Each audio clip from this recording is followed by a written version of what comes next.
Bonjour et bienvenue sur Europe Hebdo, votre revue de presse européenne hebdomadaire.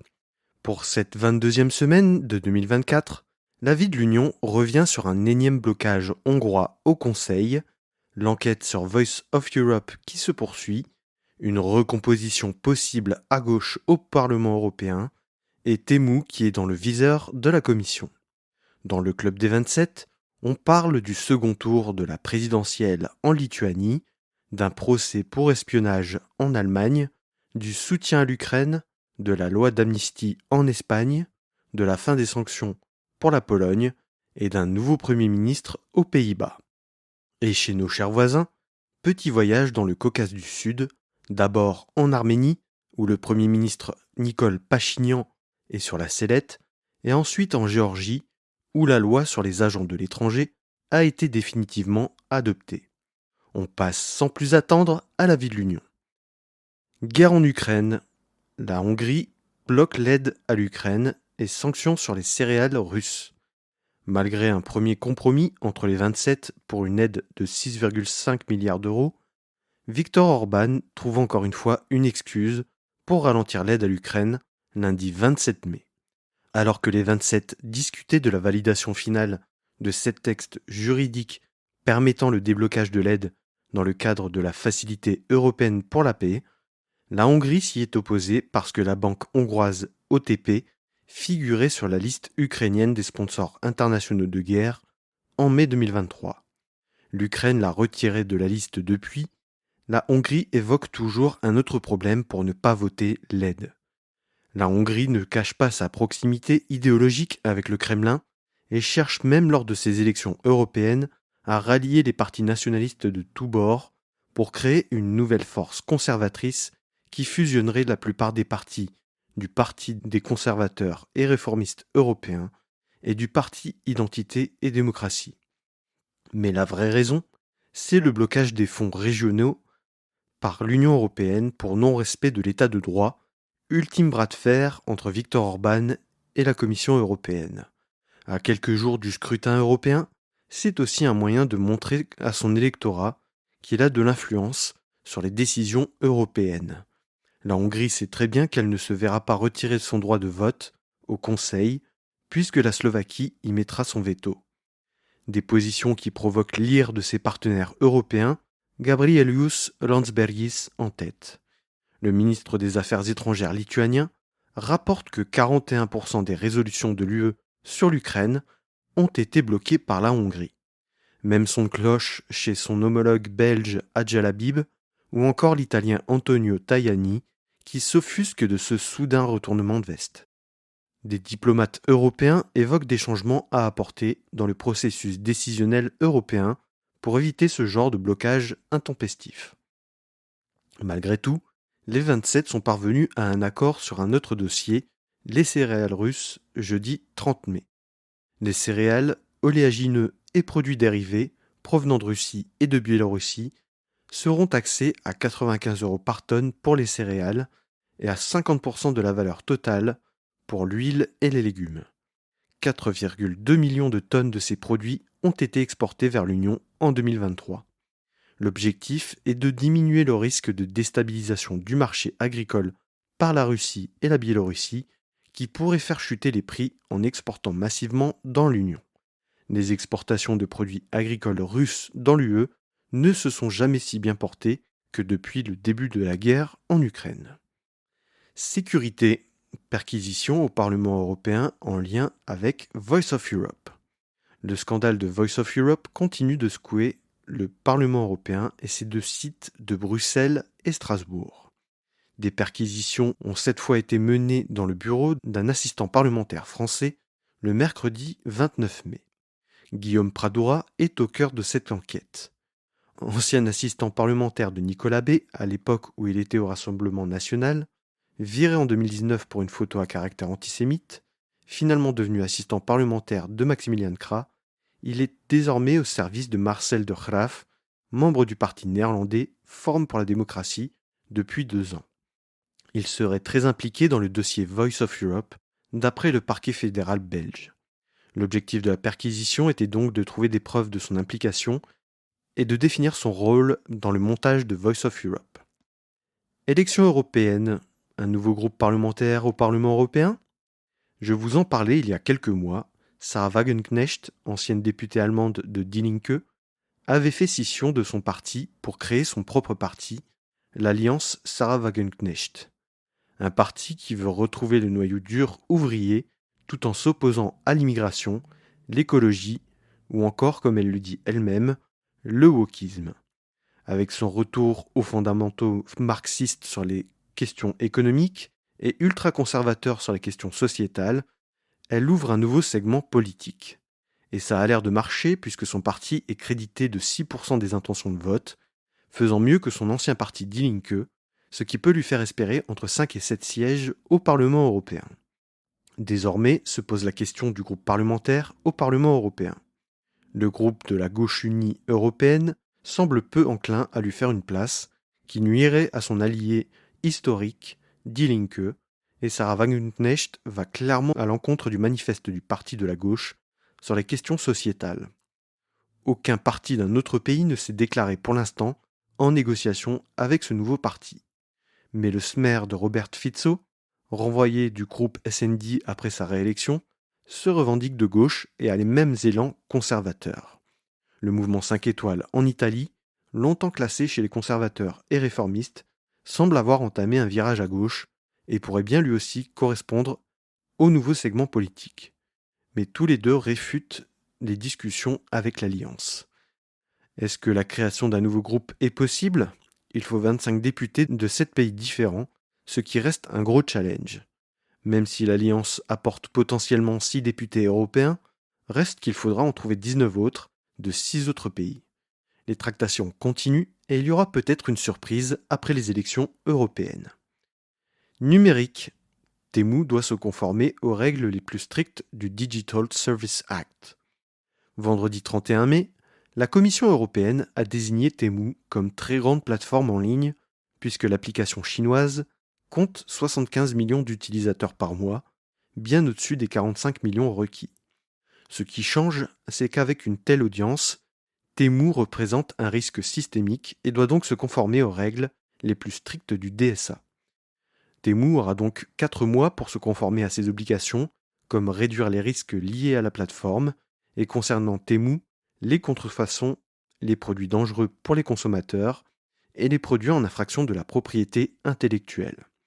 Temu devra aussi améliorer les processus de signalement des inscriptions illégales, les processus de modération et améliorer ses algorithmes. L'entreprise chinoise sera tenue de procéder à un audit par un prestataire externe pour garantir la transparence financière de l'entreprise. Temu sera sous la supervision du coordinateur irlandais des services numériques puisque l'entreprise a son siège européen à Dublin. Le Bureau européen des unions de consommateurs avait relevé les manques quant aux informations sur les vendeurs, sur la sécurité des produits ou encore des pratiques commerciales déloyales poussant à la consommation excessive. Passons désormais au club des 27. Lituanie, Gitanas Nausėda réélu. Dimanche 21 mai avait lieu le second tour de la présidentielle lituanienne.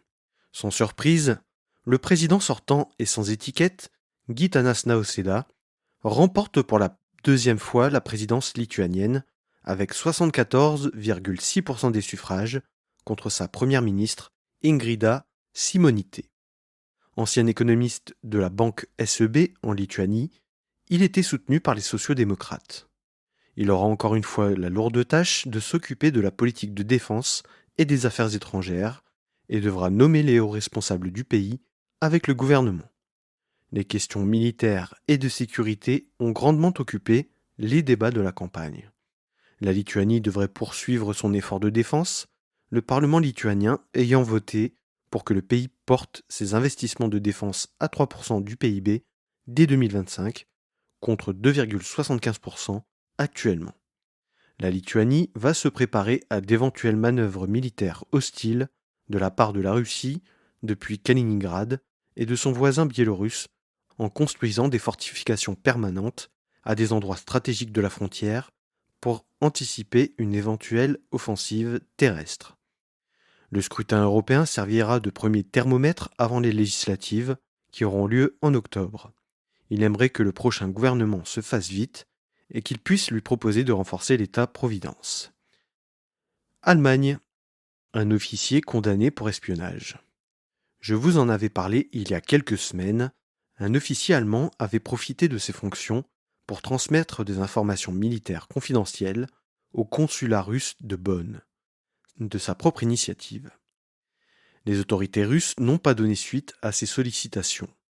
Thomas H. a justifié son geste en disant qu'il voulait éviter l'escalade nucléaire et protéger sa famille. Il a donc utilisé son grade de capitaine dans le principal service informatique de la Bundeswehr pour passer des documents à la Russie. Il avait pour ce faire photographié plusieurs fichiers informatiques sauvegardés, récupéré d'anciens documents sur l'utilisation des munitions et la technique aéronautique. Les journalistes allemands semblaient indiquer au début du procès sa proximité idéologique avec l'AfD, et l'intéressé mettait aussi son geste sur le dos des effets secondaires du vaccin anti-Covid. OTAN, levée de restrictions et une foule d'accords bilatéraux avec l'Ukraine. Lundi 27 mai avait lieu un sommet de l'OTAN à Sofia, en Bulgarie, rassemblant 24 de ses États membres sur 32. À l'issue de ce sommet, les membres de l'OTAN ont adopté une déclaration où ils ont affirmé faire tout ce qui est possible pour l'Ukraine au nom de la démocratie. Le secrétaire général de l'OTAN, Jens Stoltenberg, a posé la question des restrictions sur les armes livrées. La restriction en question est l'interdiction de bombarder le territoire russe. Les derniers développements dans l'oblast de Kharkiv démontrent que les bombardements sont lancés depuis l'oblast de Belgorod, en Russie. L'avis de Stoltenberg a même été l'objet de vives discussions entre Emmanuel Macron et Olaf Scholz le mardi 28 mai, alors que le président français s'était rendu à Dresde pour rencontrer le chancelier allemand. Emmanuel Macron a ouvert la porte à la levée des restrictions, alors que le chancelier allemand se prononçait catégoriquement contre. Au sortir de ce sommet, Vladimir Poutine s'est voulu menaçant. Emmanuel Macron a donné le feu vert à la levée de la restriction le mardi 28 mai pour frapper les sites militaires russes à l'origine des bombardements en Ukraine. Mais Olaf Scholz, s'il a voulu tenir sa ligne de suivre son allié américain, n'a pu que lui emboîter le pas quand les États-Unis ont annoncé autoriser les Ukrainiens à frapper en territoire russe pour rééquilibrer le conflit. Le Royaume-Uni a levé cette restriction dès début mai. Reste encore que la République tchèque ou l'Italie refusent catégoriquement de changer leur doctrine et veulent que les États membres de l'OTAN restent libres de donner leurs instructions concernant les armes qu'ils livrent. En parallèle des restrictions levées, les accords bilatéraux avec l'Ukraine se multiplient. Lundi 27 mai, l'Espagne débute le bal avec un accord à hauteur d'1 milliard d'euros. Mardi 28 mai, c'est la Belgique qui signe un accord de sécurité avec promesse de livrer des avions F-16. Puis Volodymyr Zelensky s'est rendu au Portugal, puis en Suède, pour continuer de signer des accords de sécurité. Vendredi 31 mai, c'était avec la Suède, mais aussi avec la Norvège et l'Islande. La Suède a annoncé une aide de 9 milliards d'euros pour la période 2022-2026. La Norvège a promis 300 millions d'euros et une aide sur 10 ans à l'Ukraine. Espagne, la loi d'amnistie pour la Catalogne définitivement adoptée. Jeudi 30 mai, c'est peut-être un feuilleton long de 7 ans qui prend fin.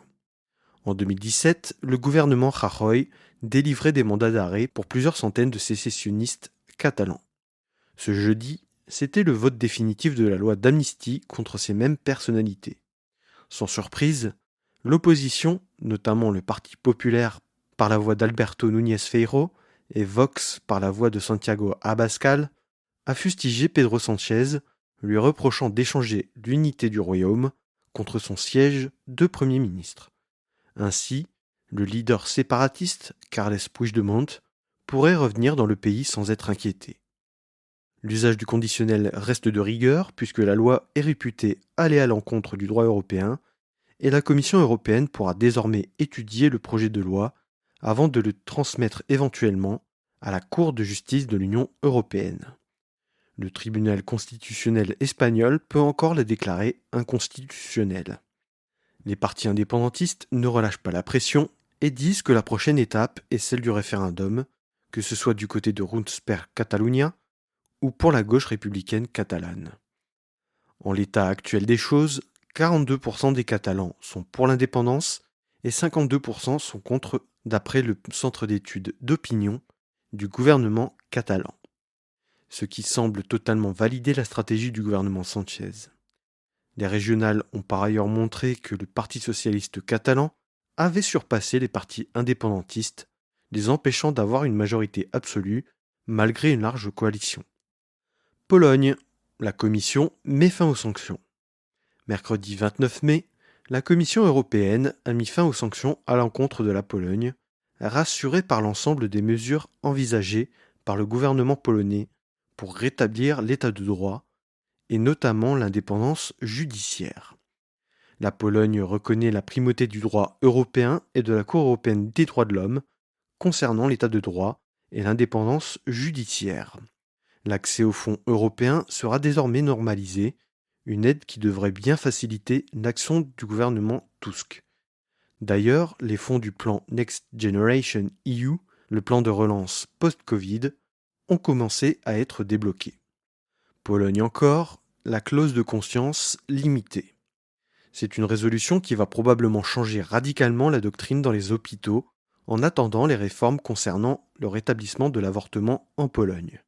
Cette semaine, la Sejm, la chambre basse polonaise, a adopté une résolution qui va obliger les hôpitaux à avoir au moins un médecin capable et favorable à pratiquer un avortement. Cette résolution devrait réduire le déni d'avortement alors que les cas légaux sont extrêmement restreints.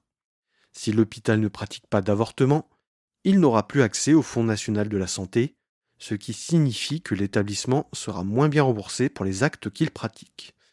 La clause de conscience était censée s'arrêter aux exceptions légales, mais cette dérogation a été très peu respectée, mettant des femmes en danger de mort.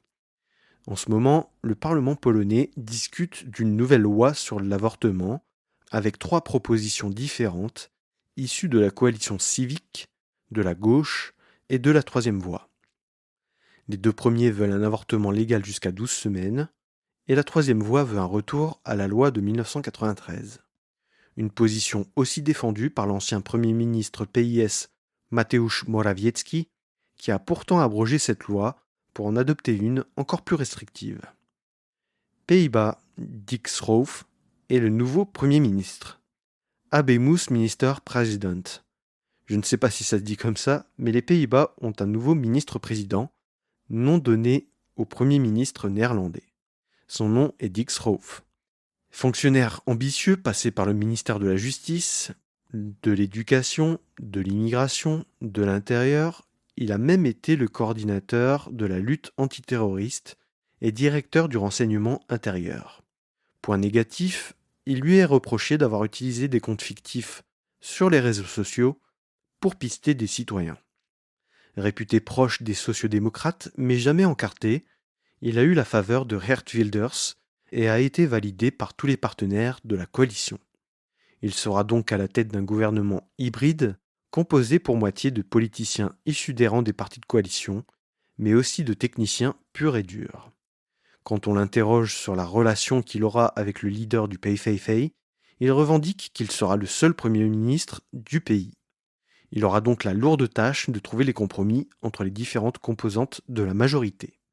Désormais, il faudra attendre le 26 juin pour connaître le programme et la composition du gouvernement. Passons enfin à la rubrique « Nos chers voisins ». Arménie, Nicole Pachinian poussé à la démission. Empêtré depuis des mois dans les protestations qui ont suivi la guerre éclair de l'Azerbaïdjan dans le Haut-Karabakh, Nicole Pachinian voit la pression s'accentuer. La faute à un accord qu'il a passé avec le voisin azéri pour lui concéder 4 villages frontaliers, supposés garantir la paix avec l'Azerbaïdjan. L'Arménie, déjà abandonnée par son allié russe en 2020, alors que l'Azerbaïdjan avait mené une première offensive contre Stepanakert, la capitale de l'Artsakh, le Haut-Karabakh sous nom arménien, a été contrainte de retirer ses troupes et de recueillir tous les réfugiés de la région indépendantiste fin 2023.